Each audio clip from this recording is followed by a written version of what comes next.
Hey, what's up, homies? Thought I'd talk about this Temu shoulder holster. Well, it's not really a shoulder holster, it's a chest rig. But it's very, um, good. It's actually very good. It was 25 bucks, and I've been using it and wearing it almost daily for a year, and there isn't any sign of wear at all. And I've been carrying Glocks and 1911s. They both fit very well. The Glock fits much better. The Glock fits flush with the holster, which is nice. I got this because I wanted to fit my Thompson Contender in it. Because the Thompson Contender is a bit of a difficult gun to carry around. It's a bit too, it's like too small and too big. I guess you'd have the same problem with something like a Desert Eagle, and this is like the best solution. I haven't tried other pistols, but so far, pretty much everything I've put in there has fit except the Thompson Contender because it has a scope, and the scope got in the way. But if it had iron sights, it would have fit. So it's quite a, and it's firm. The gun stays firm in there. It doesn't feel like it's moving around, and it's wearing in very well. You have two settings for the holster. I was leaving it on just the first one because I didn't want to wear it out. But now I've been actually using it on the second one because it's easier to flip it open. I've tied a knife on here, a V5, and then up here you have selection for, at least these are 38 specials. So we got a couple copper plated ones, and then there's four pretty hard hitting lead cast 38 specials. They're just up here because sometimes you just want to go plink a couple rounds, and I don't like to keep the Thompson Contender around. It's kind of a large gun. It's in the safe all the time, but if I feel like shooting, I'll go grab it. And, I just put a few rounds up here and then just take a few shots from here. I don't have to carry. I'll have a large bandolier. I think it holds 50 rounds or something, and I have all the 38 specials on there, and I keep all the 38 specials for the Thompson Contender on the bandolier, so I don't keep them anywhere else. It's the best way to shoot it is with a bandolier. If you have a single shot, you need a bandolier like that. So far, what's great about this is that it's basically this shape. You don't have to tie it to any of your belt, so you can have it on you, and then when you hang it, you can hang it like this, so that it's always an access, right? If I'm in the sauna, it's like hanging like this, and then I can just grab it very quickly and throw it on. Like so. It's very good. It's very easy to shape to your body as well. You need a hole punch, and then you can start adjusting things. I had to get mine pretty tight over the last year because I've lost so much weight. I was 108 kilos last January. I'm now like 80 kilos. So just stop eating anything that's deep fried in seed oils, I guess. And yeah, I put 2 extra mags here. I've gone back and forth between the Glock and the 1911. I like them both. I shoot the 1911 so well, and it just sits so nice in the hand. And the thing is, like, you carry a Glock for 6 months, and then you pick up a 1911, and you're like, wow, this is like a true artillery fucking cannon. And I like that World War I, World War II artillery gun kind of feel to the 1911. And also, in the wilderness, the 45 is, like, from my own experience, the 45 has never needed more than 1 shot to take care of any animal I've ever had a problem with. The 9mm, that's like a 1 in 3 chance you get a 1-shot kill, or even more. It's a bit, the 9mm just, I'm just not very, from what I've, like, it's kind of difficult because with the Glock, what I'm scared of are these large packs of hogs. Just a few months ago, there was a 200-kilo hog that somebody drove into. It's pretty terrifying if you're walking in the woods and all of a sudden there's a bunch of 200-kilo hogs running around. And, a Glock with 2 extra mags, that's like 45 rounds of ammo at least. It's a bit more, it's almost 50 rounds of ammo. But then if you need 10-15 shots to kill one 200-pound hog, but you only need 145 in the skull, I mean, you can get a lucky shot with 9mm. It's just, I just haven't seen the performance out of the 9mm like I have from 40 or 45. And the 45, it's such an immediate thump and they drop. So I go back and forth between the two, and the holster holds everything very, very well, and it has not worn out. It has not seen any sort of like worrying damage, something that would tell me, oh, this is now waste and junk. This was the main concern, this piece of fabric here, which is kind of like your stretch fabric, and it hasn't worn out at all. I don't see any issues here at all. I had to tie it a little tighter because I lost weight. Now, I like to carry it quite low, almost as if it is like an inside the waistband, because when the shirt is over, I don't have a shirt here, I do. So the nice thing, one of the perks, of course, of this type of carry is you can change your pants, you can go take a shit or whatever, and you don't have to take your holster off. You don't have to have anything around your waist, because my rule for EDC is that you have to be able to wear sweatpants and still have everything on you. You have to be able to run around naked, basically, and still have everything on you. You shouldn't rely on pockets if you don't have to, you know. But, so, like this already,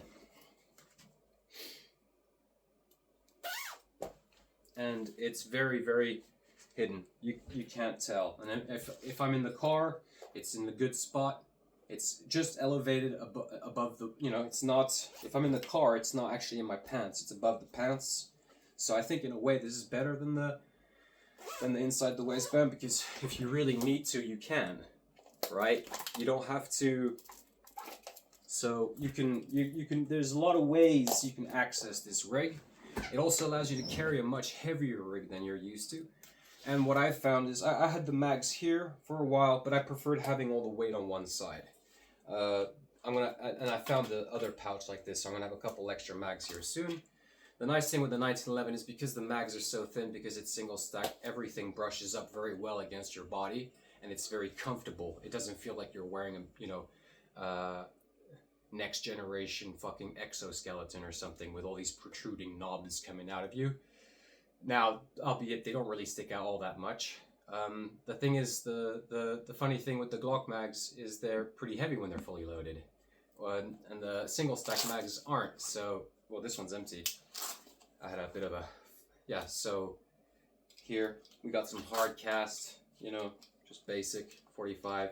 I noticed with the extended barrel, because it's just a 45, this is not a 45 Super, or a 40, I don't have 45 plus ammo or anything, but I noticed with the extra length barrel, I think I'm getting lower recoil, less recoil. There's like a lower pressure in the barrel, so it's been shooting real good like this, because I can point it as well, and because the barrel sticks out, I can actually see where I'm pointing. So if I'm instinctively shooting, I can sort of point it because I can see where the barrel is. And then one thing that I like about this barrel sticking out is, for example, on my Glock, I have a charging handle on the side, because I don't like racking the guns like this. I prefer having like something to, this just feels weird, this kind of weird feminine like pinching. There's like no real way to just man grip the fucking slide. So I like this. I like being able to do this, and I like knowing that I can do this and my hand isn't going to go in front of the barrel. So I also don't have, as you can see, I have this regular thing here, so in case I get a jam, I can smash open. So pretty good. One thing I'd like to change though is, of course, I need to get this locked back in, because it's locked in. So now the you see the thing is not locked, and I don't particularly like that out in the countryside. But I don't keep it locked and loaded. I keep it chamber empty out here, because it's, if you see a problem, you're gonna smell it long before you see it, and when you see it, you're gonna have a lot of time to react. You're not gonna get like charged. You're gonna see it from 40-50 kilometers away.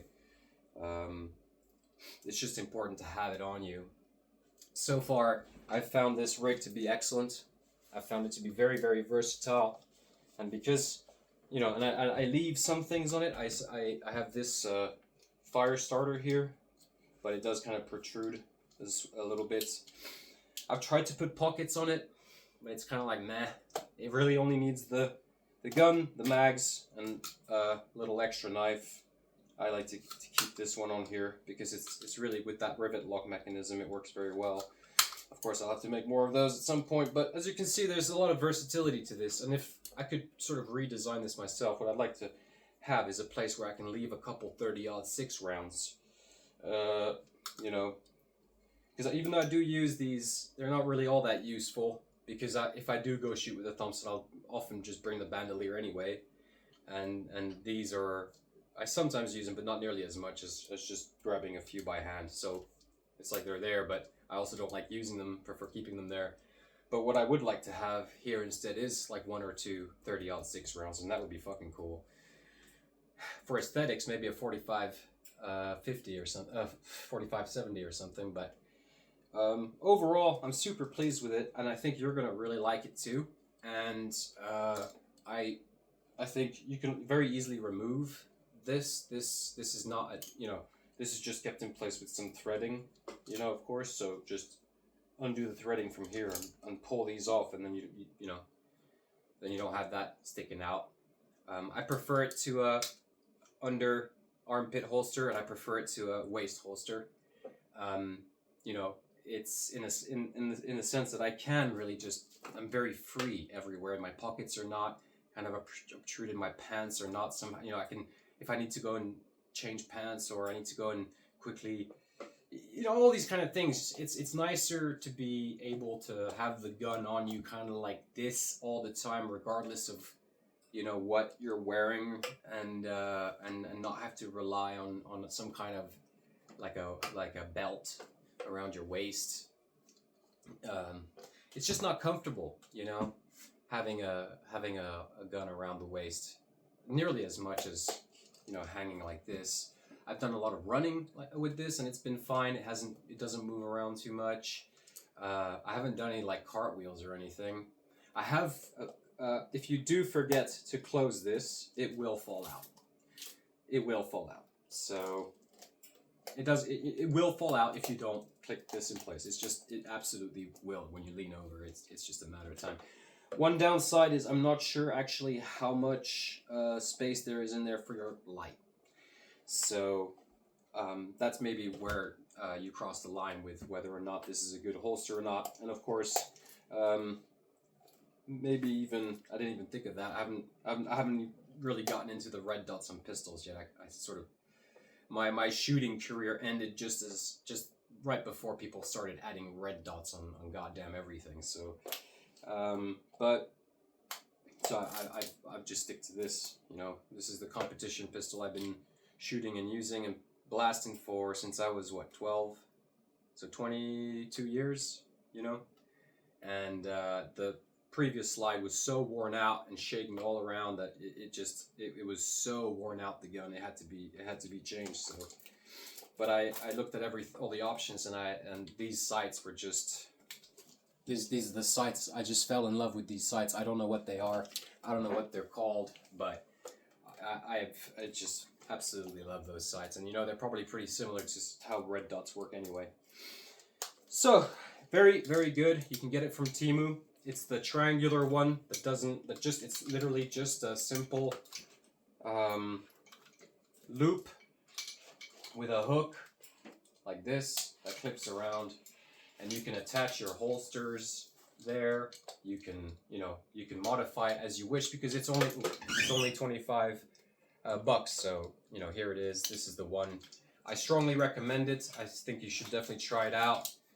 This is definitely, whenever I get around to finding a leather worker that, well, no, I already know a lot of leather workers. When I get around to having enough money, it would be really cool to kind of rebuild this from in a more elegant and structurally sound way. But so far it hasn't let me down, and it's been very, very, very reliable. And it doesn't have any wear and tear on it, and I've been using it for over a year, hanging guns on it every day.